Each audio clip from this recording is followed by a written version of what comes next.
What's guys, Sanjyot Keer here, welcome to IFL। Paneer kaju masala की recipe share कर रहा हूँ आज। एकदम ढाबा स्टाइल रेसिपी, और कुछ ढाबों पर इसको पनीर काजू करी भी कहा जाता है। अब मेरी जो काजू करी की रेसिपी है आप सभी को तो बहुत पसंद आई है, लगभग 1 करोड़ व्यूज़ हैं उस रेसिपी को। लेकिन ये जो रेसिपी ना उससे काफ़ी अलग बनती, तो वो रेसिपी अलग है, ये रेसिपी अलग है, एंड आई एम श्योर कि ये रेसिपी उससे भी ज़्यादा आपको पसंद आएगी, क्योंकि इतनी डिलिशियस ये रेसिपी बनती है। एकदम भून के काजू बेस्ड मसाला इसका तैयार किया जाता है, उसमें जाता है पनीर, उसमें जाता है काजू, और फिर जो रेसिपी ये बनकर तैयार होती है ना, जब आप तंदूरी रोटी के साथ इसको अपने घर पर ट्राई करोगे तब आपको पता चलेगा। तो ज़रूर ट्राई करनी है रेसिपी। साथ ही में इस वीडियो में एक बहुत बड़ी अनाउंसमेंट कर रहा हूँ, तो इस वीडियो को एंड तक ज़रूर देखना।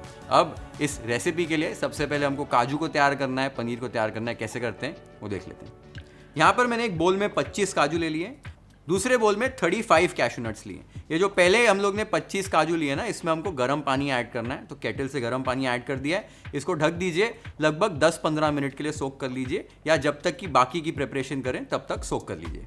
अब जो दूसरे काजू इनको फ्राई करना है, तो एक फ्राई पैन ले लीजिए, उसमें 2 टेबलस्पून देसी घी को गर्म करना है। देसी घी एक बार गर्म हो जाए, ये जो 35 काजू थे इसमें ऐड कर देने। लो फ्लेम पर स्टर करते हुए इनको लाइट गोल्डन ब्राउन होने तक फ्राई कर लेना है। काजू को आप जब घी में फ्राई करते हो बहुत ब्यूटीफुल फ्लेवर इसके अंदर आ जाता है। ये आप देख सकते हो लाइट गोल्डन ब्राउन रंग के हो गए, एकदम ब्यूटीफुल लग रहे हैं। इस स्टेज पर इनको निकाल लीजिए और बोल में ट्रांसफ़र कर दीजिए और साइड पे रख दीजिए। अब पनीर को फ्राई करना है, तो 350 ग्राम यहाँ पर मैंने पनीर लिया और ऐसे क्यूब्स में कट कर लिया। जो हमारा घी पड़ा था उसी को यूज़ कर रहा हूँ, और घी नहीं ऐड कर रहा हूँ। पनीर को पैन में ऐड कर दीजिए। अब मीडियम फ्लेम पर पनीर को आपको हल्का हल्का फ्राई कर लेना है। देख सकते हो खाली 2 चम्मच घी लिया था, उसी में काजू फ्राई हुए, उसी में पनीर फ्राई हो रहे हैं। डीप फ्राई वगैरह हमें नहीं करना है। एक बार पनीर को आपने इस तरीके से फ्राई कर लिया, देख सकते हो कैसे फ्राई हो गया, स्ट्रक्चर होल्ड कर लेगा। पनीर को भी निकाल कर साइड पर बोल में ट्रांसफ़र कर दीजिए और साइड में रख दीजिए। अब जो ये घी बचा था इसको भी छान ले रहा हूँ, कि इसी घी का बाद में मसाला भूनते वक्त भी इस्तेमाल कर लेंगे। काजू भी हमारे चेक कर लेते हैं। काजू हमारे अच्छे से सोक हो चुके हैं। इन काजू को आपको निकालना है, मिक्सर ग्राइंडिंग जार में ट्रांसफ़र कर देना है। साथ ही में एक टमाटर ऐड कीजिए, थोड़ा सा पानी ऐड कीजिए और इसकी एक फाइन प्योरी बना लीजिए। इसको फाइन तरीके से पीस लीजिए। आप देख सकते हो काजू और टमाटर को मैंने एकदम फाइन तरीके से पीस लिया। हमारी पेस्ट रेडी है। तो अभी तक का आपने प्रोसेस देखा, एकदम सिंपल है। काजू को सोक किया, टमाटर के साथ पेस्ट बना ली, काजू फ्राई कर लिए, पनीर फ्राई कर लिया। अब आगे का प्रोसेस हमारा सिर्फ इतना है कि मसाला भूनेंगे और फिर ये सारी चीज़ें जाएंगी उसके अंदर और रेसिपी रेडी हो जाएगी। अब स्टार्टिंग में वीडियो के मैंने आपको बताया था कि आज एक बड़ी अनाउंसमेंट है। तो अनाउंसमेंट है क्या? आज हमारे क्योरा का नेक्स्ट प्रोडक्ट लॉन्च है। आज एक न्यू प्रोडक्ट आप सभी के लिए आ रहा है, एंड उसके लिए मैं बहुत एक्साइटेड हूँ। तो presenting to you our Cura retro electric kettles.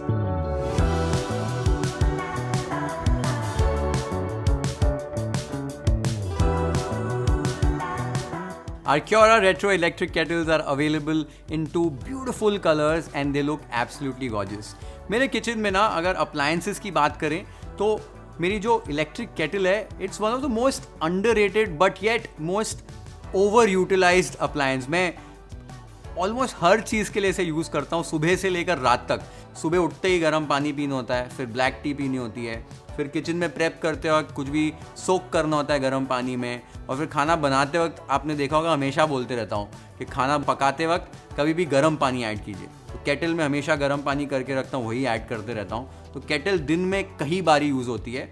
अब केटल का काम मेन जो होता है वो तो पानी गर्म करना ही होता है, लेकिन एक केटल में कुछ चीज़ें बहुत इंपॉर्टेंट होती है, कभी हम सोचते भी नहीं होंगे कि इंपॉर्टेंट है। और वो चीज़ होती है, सबसे पहले जो चीज़ होती है वो होती है इसका मटेरियल। जो मटेरियल है ना वो कई बारी जंग पकड़ना शुरू कर देता है, क्योंकि पानी हमेशा इसको लगता रहता है। तो मटेरियल अच्छा होना चाहिए। हमारी kettle best quality food grade 304 stainless steel से बनी है, तो ये बिल्कुल भी रस्ट नहीं होएगी, तो आपको टेंशन लेने की ज़रूरत नहीं है। साथ ही में 1.8 लीटर्स की इसमें कैपेसिटी है, तो काफ़ी सारा पानी आप एक साथ इसमें आसानी से उबाल सकते हो। दूसरी चीज़, पानी गर्म करना होता है तो इसमें हीटिंग एलिमेंट होता है, तो पानी जल्दी फटाफट गर्म हो इसके लिए इसमें 2000 वॉट्स का हीटिंग एलिमेंट है, जिसकी वजह से पानी एकदम फटाफट गर्म हो जाता है और आपको बहुत ज़्यादा देर तक रुकने की ज़रूरत नहीं पड़ती है। इसके अलावा इसमें कई सारे सेफ्टी फीचर्स हैं। हमने बेस्ट क्वालिटी का कंट्रोल इसमें यूज़ किया है, जिसे स्ट्रिक्स कंट्रोल कहते हैं। अब ये जो कंट्रोल है ना, ये मेड इन यूके है, और जो बेस्ट क्वालिटी केटल्स होती है ना उसमें यही कंट्रोल यूज़ किया जाता है, और हमने इस केटल में बेस्ट क्वालिटी का कंट्रोल यूज़ किया है, जिसकी वजह से काफ़ी सेफ्टी फीचर्स इसमें आ जाते हैं। एक तो पानी जब गर्म हो जाएगा अपने आप स्विच ऑफ हो जाती है केटल। पानी उबालते उबालते अगर आपने केटल को उठा लिया, ये ऑटोमेटिकली तब भी स्विच ऑफ हो जाएगी कि जब आप केटल फिर से बेस पे रखें तो ये फिर से शुरू ना हो।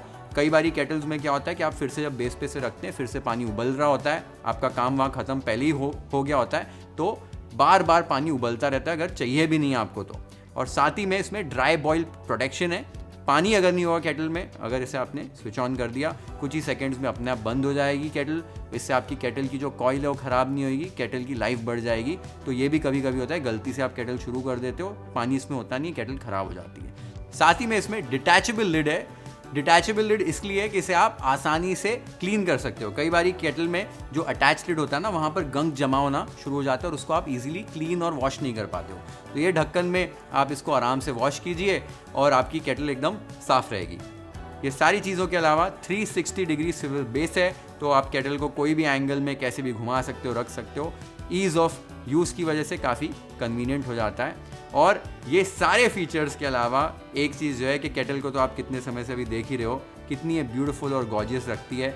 आप अपने किचन में रखो, ऑफिस में रखो, बेड साइड रखो, लिविंग रूम में रखो, कहीं भी रखो, इट विल लुक ब्यूटीफुल और ये एक ब्यूटी ऐड कर देगा। It will look like a show piece, इतनी ये ब्यूटीफुल लगती है। Both of our kettles are available right now on yflhome.com।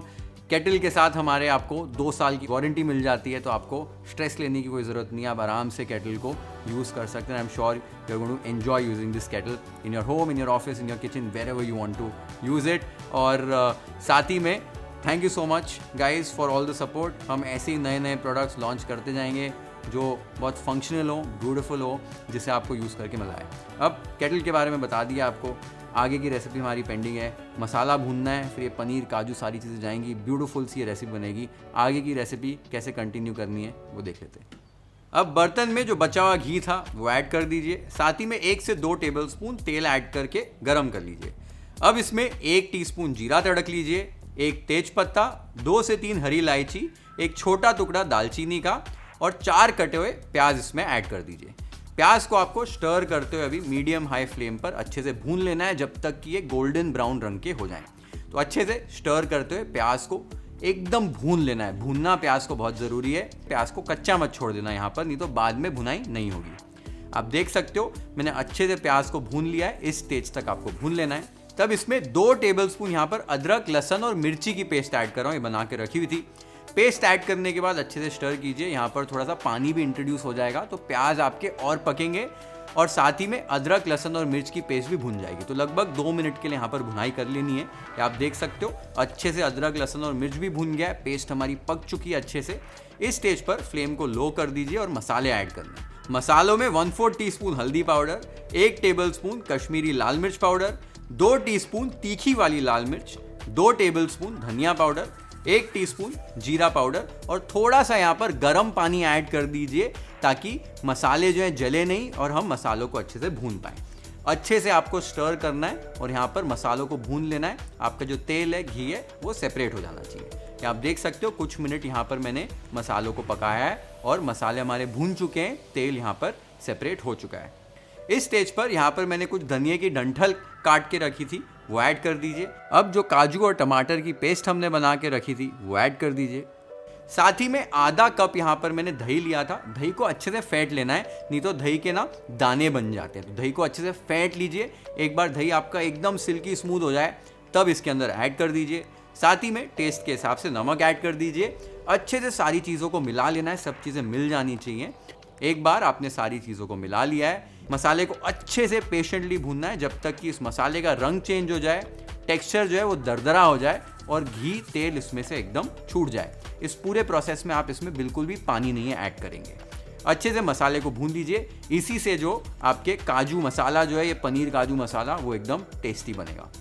आप देख सकते हो इसको मैंने अच्छे से भून लिया है। ये कैसे रिड्यूस हो गया है, एकदम घी तेल छूट गया है, कलर एकदम गहरा हो गया है और टेक्सचर ये देखो एकदम दरदरा सा हो गया है। ऐसे इसको आपको भून लेना है। एक बार आपने इस स्टेज तक इसको भून लिया है, इसकी कंसिस्टेंसी अब एडजस्ट करेंगे इसमें गर्म पानी ऐड करके। जब भी आप खाना बनाते हैं पानी गर्म ऐड करना है, नहीं तो ठंडा पानी ऐड करते हो तो टेम्परेचर एकदम वापस ठंडा हो जाता है और टेस्ट में भी फ़र्क पड़ता है। तो पानी हमेशा गर्म ऐड करना है। कंसिस्टेंसी आप देख सकते हो किस तरीके की कर दी है, ऐसी कंसिस्टेंसी आपको कर लेनी है और लगभग 2-3 मिनट के लिए पानी के साथ भी मसाले को पका लेना है। एक बार आपने मसाले को इस तरीके से पका लिया है, तब इसके अंदर जो पनीर हमने फ्राई करके रखा था वो ऐड कर दीजिए। साथ ही में जो काजू हमने फ्राई किए थे वो भी ऐड कर दीजिए। कुछ काजू मैंने गार्निशिंग के लिए साइड में बचा लिए। साथ ही में 2 कटी हुई हरी मिर्ची ऐड करनी है, कुछ अदरक के लच्छे, 1 चुटकी गरम मसाला और 1 चुटकी भुनी हुई कसूरी मेथी ऐड कर दीजिए। अच्छे से सारी चीज़ों को स्टर कर लेना है और 3-4 मिनट तक अच्छे से पनीर को काजू को मसालों के साथ पकाना है कि सारी चीज़ें अच्छे से रल मिल जाएं। तो अच्छे से सारी चीज़ों को 3 से 4 मिनट के लिए अब पका लीजिए। आप देख सकते हो 3-4 मिनट बाद कितनी ब्यूटीफुल हमारी ये प्रेपरेशन लग रही है। कंसिस्टेंसी एकदम परफेक्ट हो चुकी है। लास्ट में इसमें ताज़ा कटा हुआ धनिया ऐड कीजिए, अच्छे से इसे स्टर कर लीजिए। वाओ, क्या डिलिशियस ये पनीर काजू मसाला लग रहा है। ये अब रेडी हो चुका है। इसे अभी प्लेट कर लेते हैं वाईफेल स्टाइल।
मज़ा आ गया ये रेसिपी आज बनाकर आप सबके लिए, और लास्ट में टेस्ट करके तो जो स्वाद आया ना, मज़ा आ जाएगा आपको। ये रेसिपी जब भी आप ट्राई करोगे, इट्स अ ब्यूटीफुल रेसिपी। और ये रेसिपी को आप सभी ने काजू मसाला से भी आगे ले जाना है। तो 1 करोड़ से ज़्यादा व्यूज़ इस रेसिपी के लिए मुझे चाहिए, और ज़रूर ट्राई करो ये रेसिपी और कमेंट्स में मुझे बताओ आपको ये रेसिपी कैसी लगी।